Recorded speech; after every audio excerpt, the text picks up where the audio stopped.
महाराजा सिंधिया के गढ़ में दिग्गिराजा ने मोर्चा खोल दिया है। ज्योतिरादित्य सिंधिया को घेरने के लिए दिग्विजय ने ग्वालियर में कांग्रेस की महाबैठक आयोजित की। बैठक में कई पूर्व मंत्री और ग्वालियर चंबल संभाग के कांग्रेस पदाधिकारी शामिल हुए।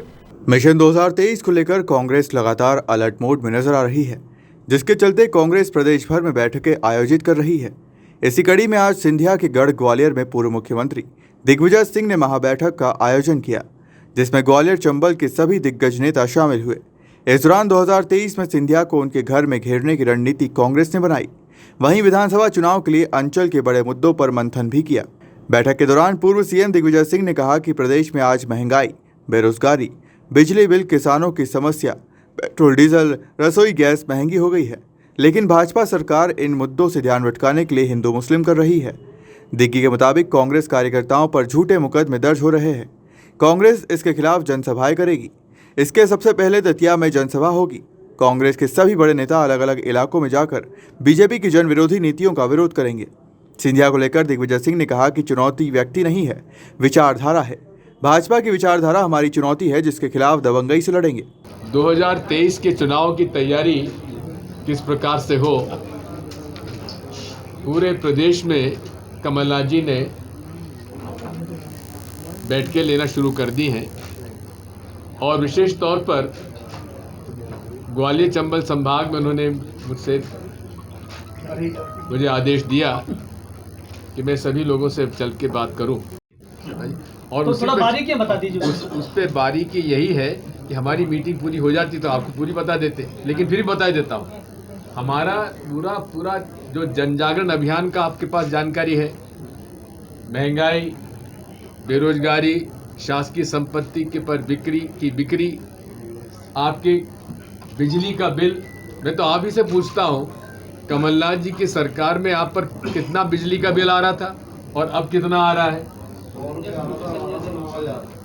और बात यह है, किसानों से पूछ लीजिए कि किसानों से कितना बिजली का बिल लिया जा रहा था और अब कितना लिया जा रहा है। पेट्रोल डीजल पहले कितना था और अब कितना लिया जा रहा है। मैं तो आपके पत्रकारों से पूछना चाहता हूं कि आप खुद घर में ही आपका बजट बिगड़ रहा है कि नहीं बिगड़ रहा है, आप खुद बता दीजिए। आप स्कूटर पे, गाड़ी पे पेट्रोल को फुल टैंक कराते हैं, पहले कितना आता था अब कितना आ रहा है। जब 400 रुपये की टंकी आती थी, आज 1050 की टंकी आ रही है। घर के बजट में फर्क पड़ा है कि नहीं पड़ा है, ये सब बातें हम लोग लेके जाएंगे जनता के बीच में। यही हमारी रणनीति है। ग्वालियर चंबल संभाग की आप है कि इस देश में सांप्रदायिक सद्भाव रहना चाहिए कि नहीं रहना चाहिए। इस प्रश्न इस बात का है कि शांति इस देश में होना चाहिए कि नहीं होना चाहिए। सभी धर्मों का सम्मान होना चाहिए कि नहीं होना चाहिए। शक्ल देखकर किस पार्टी का है, किस धर्म का है, उस पर कोई मुकदमा दायर होना चाहिए कि नहीं होना चाहिए। इन सब बातों पर हम जनता के बीच में जाएंगे, लड़ाई लड़ेंगे, क्योंकि आज देश के अस्तित्व का सवाल है। अर्थव्यवस्था बिगड़ती जा रही है, उस पर कोई ध्यान नहीं है। कर्जा बढ़ता जा रहा है। मध्य प्रदेश में कर्जा जब हमारी सरकार गई थी तो केवल 20,000 करोड़ था, आज 3.5 लाख करोड़ कर्जा हो चुका है। इन सब बातों को लेकर जनता के बीच में जाएंगे। मुझे इस बात की प्रसन्नता है कि कमलनाथ जी के प्रयासों से माननीय सोनिया गांधी जी ने और कांग्रेस विधायक दल ने डॉक्टर गोविंद सिंह जी को विपक्ष का नेता चुना है। उनके नेतृत्व में हम लोग सब चंबल ग्वालियर संभाग में काम करेंगे। मैं उनसे अनुरोध करूंगा कि वे भी आपको ये बात कहें। इसके बाद भी वर्तमान है प्रभात झा, उनको पूर्व मत कहिए। ये चुनौती नहीं है, ये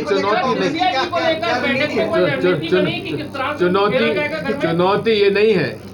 चुनौती भारतीय जनता पार्टी की विचारधारा है, भारतीय जनता पार्टी की दमनकारी नीतियां हैं, भारतीय जनता पार्टी की अर्थनीति है, जिसकी वजह से लोग महंगाई और बेरोजगारी की वजह से आज त्रस्त हैं। चुनौती वो है, व्यक्ति कोई चुनौती नहीं होती। बैठक में मौजूद नेता प्रतिपक्ष डॉक्टर गोविंद सिंह ने आरोप लगाया है कि बजरंग दल, आरएसएस के लोग लठ लेकर ट्रेनिंग कैंप चला रहे हैं। सरकार मुस्लिमों के खिलाफ कार्रवाई कर रही है। बुलडोजर से बीजेपी डर का माहौल बना रही है। हम जनता के बीच जाएंगे, जनता परेशान है। 2023 में कांग्रेस की सरकार बनेगी। और सच्चाई का साथ दें और जनता पे अत्याचार जुल्म जहाँ हो रहा है उनकी आवाज़ में हमारी आवाज़, जनता की आवाज़ मिलाकर हम सब लोग इस प्रदेश में 2023 में भारतीय जनता पार्टी की आताताई सड़कों को उखाड़ फेंकेंगे। सर मेरा सवाल ये है क्वेश्चन बात बिना उसके ऐसी बोल दी। वैसे माननीय कमलनाथ जी और माननीय राजा साहब सोनिया जी के नेतृत्व ने पूरे सामूहिक रूप से सब समझ से मुझे नेता प्रतिनिधि की जिम्मेदारी दी है। अभी 6 दिन हुए हैं, हमने और अब साथियों ने संकल्प किया है कि जहाँ भी अत्याचार और दमन होगा वहाँ हम सब लोग साथी जाके लड़ाई लड़ेंगे, संघर्ष करेंगे, भारतीय जनता पार्टी की नीतियों का विरोध करेंगे। अभी आपको 2 दिन पहले 2 तारीख की रात को बजरंग दल के लोगों ने सिवनी ज़िले में गौ मास के बहाने 2 लोगों को रात को घर से, आदिवासी समाज के व्यक्ति थे, घर से निकाला, संपत्ति की और धनसा आदिवासी, उनकी महिलाएं बच्चियां पैर पकड़े रही। लेकिन आश्चर्य की बात है कि रात को 1:30 बजे 15-15, 20-20 किलोमीटर से बजरंग दल के लोग कैसे पहुंच गए और इकट्ठे हो गए। पूरी तरह से एक साजिश है। जहां गरीब तबके के व्यक्ति बस रहे हैं, अनुसूचित जाति जनजाति के लोग रह रहे हैं, उनको आतंक फैलाने का काम चल रहा है। पूरे उधर सिवनी, जबलपुर, आसपास के इलाके में ट्रेनिंग कैंप चल रहे हैं, लाठी लिए ट्रेनिंग हो रही है। बजरंग दल, श्री राम सेना और विश्व हिंदू परिषद के लोग बैनर लगा के लाठी लिए हुए ट्रेनिंग कैंप चला रहे हैं और केवल इसलिए वसूली करना और गरीब आदिवासी भाइयों को दबाना। इतना भयभीत कर दो कि आगामी चुनाव में जिन लोगों ने जो कांग्रेस का साथ दिया था अब इतने भयभीत हो जाए कि चुनाव में जाए नहीं। ये स्थिति पूरे समूचे प्रदेश में चल रही है।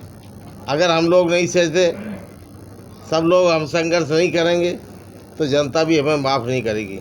लगातार बेरोजगारी, बच्चियों के साथ बलात्कार, महिलाओं के मंगलसूत्र लूटे जा रहे हैं। अब भारतीय जनता पार्टी ने जो कृत्य किए हैं उनको जनता के बीच जाकर हम सभी गरीब तबके के लोग, अनुसूचित जाति जनजाति, पिछड़ा वर्ग, नौजवान, इन सबको लेके पूरे ग्वालियर चंबल संभाग सहित अभी आज 7वां दिन है, हमारा दौरे का 7वां जिला है जी। और हम सब राम निवास जी रावत, राज साहब के, कमलनाथ जी के नेतृत्व में ये हम सब साथी बैठे, हमारे बाबूलाल जी हैं, हमारे वरिष्ठ नेता हैं, इनके सबके मार्गदर्शन में हम निकट भविष्य में जहाँ भी ग्वालियर चंबल संभाग नहीं पूरे प्रदेश में अन्याय होगा वहाँ जाकर भारतीय जनता पार्टी को सबक सिखाने का काम करेंगे और जनता को गोलबंद करके इकट्ठे नौजवान, किसान, मजदूरों को भारतीय जनता पार्टी को मजबूर करेंगे कि किसी भी, अब डोजर केवल मैं पूछना चाहता हूँ शिवराज सिंह जी से, अगर किसी एक ने अपराध कर दिया, संविधान में कहाँ है अधिकार है सजापालिका और न्यायपालिका, सजा देने का अधिकार केवल न्यायपालिका को है। शिवराज सिंह चार्जेस का मकान तोड़वा रहे हैं और फिर वो 2000 का आदिवासियों की मांग थी, महिलाओं की जे मांग थी वहाँ मैं गया, जो आज हमें पैसा नहीं चाहिए सरकार। शिवराज सिंह जी का डोजर उन अपराधियों पर क्यों नहीं चला, ये सिद्ध हो गया है। और कहीं गौमांस मिला नहीं कि जो राष्ट्रीय स्वयंसेवक संघ के लोग थे जिनको ट्रेनिंग कैंप चलाए जा रहे हैं विश्व हिंदू परिषद और राम सेना द्वारा, इसलिए उनके पास डोजर नहीं गए। छोटे छोटे मामलों में लोगों के संपत्ति, जो मौलिक अधिकार संपत्ति को नष्ट किया जा रहा है। अब केवल आप लोगों से भी अपील है कि आप भी। ग्वालियर से संभागीय हेड इमरान खान के साथ गुड्डू सविता की रिपोर्ट।